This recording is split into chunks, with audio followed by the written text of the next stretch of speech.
gosh, hello. Hello. Today I'm going to show you how I film my nail videos. When I first started making nail content, I didn't realize how easy it could really be. So I'm showing y'all my setup just as far as lighting, my sound, my camera equipment, my tripods, and the table. That is literally all you need, and obviously like whatever you're going to be doing as far as nail content, even content that you're going to be shooting overhead. Because I do nails, obviously my client is like this, so my focus point is hands. So a lot of my, well, all of my content, all of my angle has to be from over top. In the beginning, I couldn't understand why a tripod, like a floor tripod, wasn't working out for me. It's because you need something that's going to be on the table, because your focus point is literally such a small, I want to say circumference, but a small section. You feel me? Starting out with the table. The table was the hardest thing because I didn't realize that the clamps, the things that I put on the table, as far as like the things that clamp to, not all tables are like super thin. Some of them are like pretty thick. And the jaw of these items, like the C-clamps, don't open up all of the way. So I was getting these tables and I wasn't even able to clamp on the light, the tripod, because the table was just too wide at the edge. The table I got here is from IKEA. I'm pretty sure it's called a beta table. And then I have a glass top protector that is also from IKEA.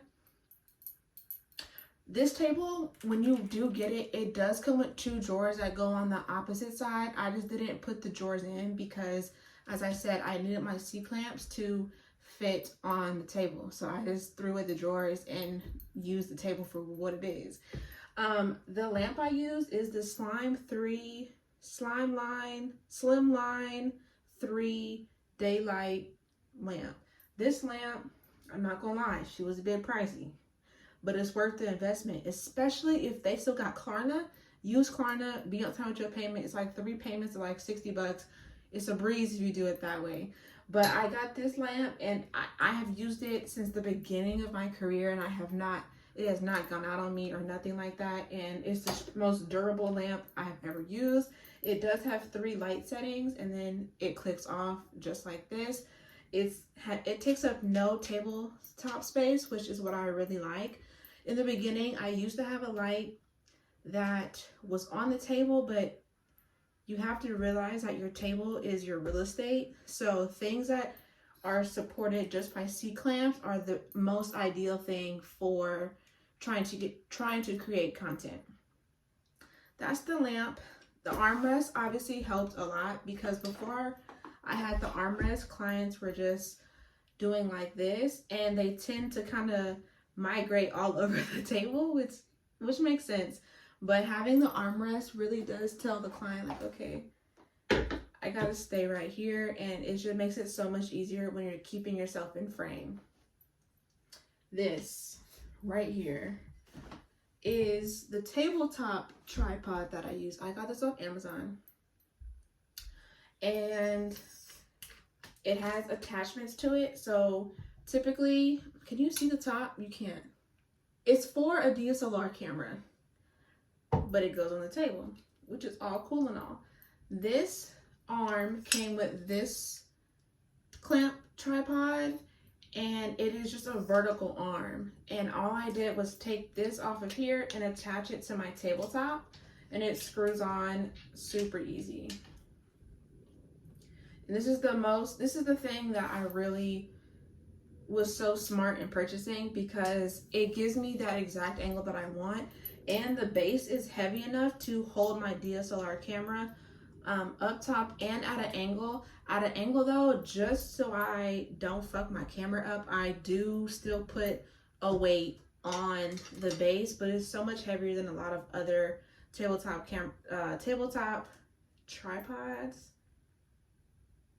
that I've had. My grip that I use is just going to be one for the phone.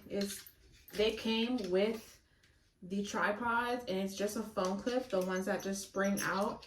and it just takes a few twists onto here, like so, and then you have your angle that way.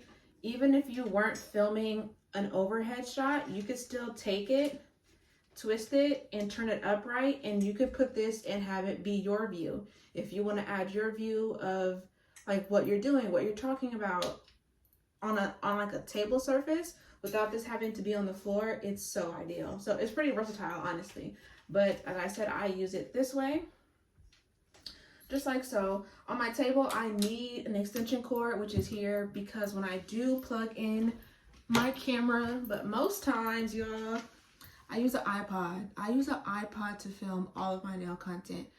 Oops. And this, like, I couldn't recommend it more because I only use this just for recording video. It has one camera. Let me see what kind of iPod actually.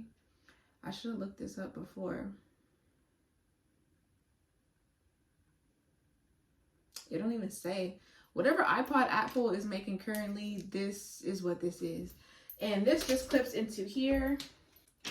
Oh, whenever I do film content, I'm always keeping the phone charged as I'm filming because it's so much more of an ease than not having to worry about if the iPod's finna die. You can just film literally until you're done and all of your content is saved on the iPod. You transfer it over to how you're going to edit or however you're gonna like break it down into doing that. In the beginning, I was filming and editing my videos on an iPod. It's very much possible. It's time consuming. Even editing on a computer is time consuming, but it's possible.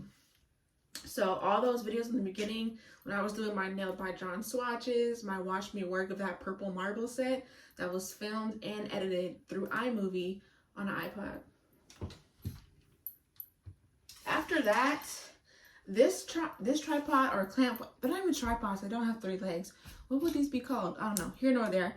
This one, I am going to start using for my GoPro because I would love to have an angle on me and also on like the work that I'm doing. That way it's like, it would be like a setup like this, and then you would still get the up close view as far as like what I'm talking about, what I'm focusing on, doing it this way. Of course, that is what my table setup includes as far as me filming my videos. For the lighting in the room and how I adjust it, because I do notice at times, depending on what time of day, obviously, I have to light the room accordingly. I have one umbrella light behind me. These are all, they're not box lights. They're white lights, like soft white in the light bulbs. I have no yellow lighting on at all when I'm filming my videos. I feel like that's a really key piece of information because that yellow light will change the contrast of your videos entirely and will look totally different than what you're used to, or than what you would want to get out of your video. I also have a ring light that sits behind me because I don't sit on this side of the table and the client normally sits here, but on my side I do have a ring light that I point straight. That way it illuminates kind of from behind me because I do cast a shadow when I'm working on this side with just having this light on. So to counteract that, all you do is have a light behind you, a light in front of you. That way your focus, your main center of focus has light coming from both sides. So that is how I fix that with absolutely no problem.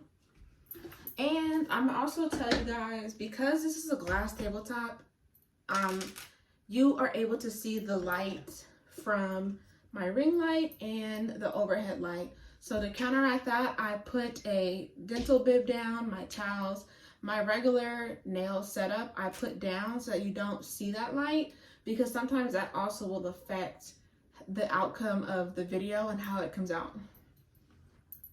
And let me get into my camera, because sometimes I do use a regular DSLR camera with an external microphone, and at times I prefer the iPod more. I'm not even gonna lie, or even just my phone, because working with SIM cards, space, it's just too much. It's so much easier to create the content on my phone or on an iPod or even the GoPro and be done with it, and I just know that I have the space needed. I don't know why this keeps falling off. This is the camera that I use for when I film my sit down videos, as far as like my postpartum video you guys seen. What other video? My Milwaukee vlog. This was all filmed on this camera.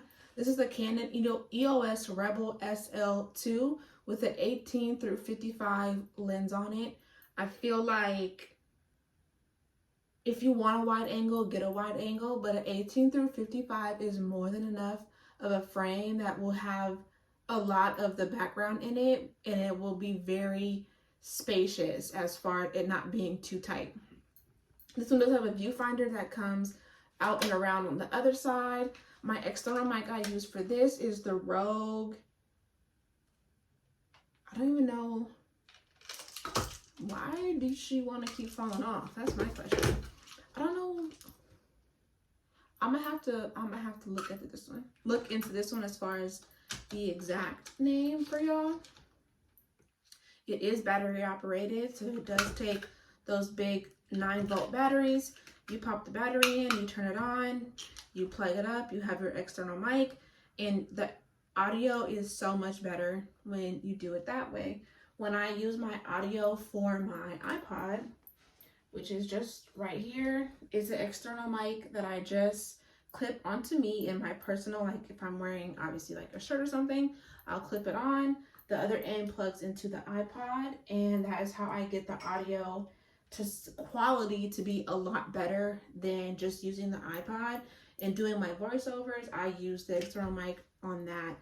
But since I've gotten external mics for both the iPod and the camera, it has made all the difference in the quality, and it's made it sound less raspy and less like low quality. So keeping that in mind, external microphones, if you're having a problem with it, it's totally fixable. This is a little bit more pricey because it is like a DSLR camera versus just getting one that plugs into the phone, or one you can even convert to plug into here also.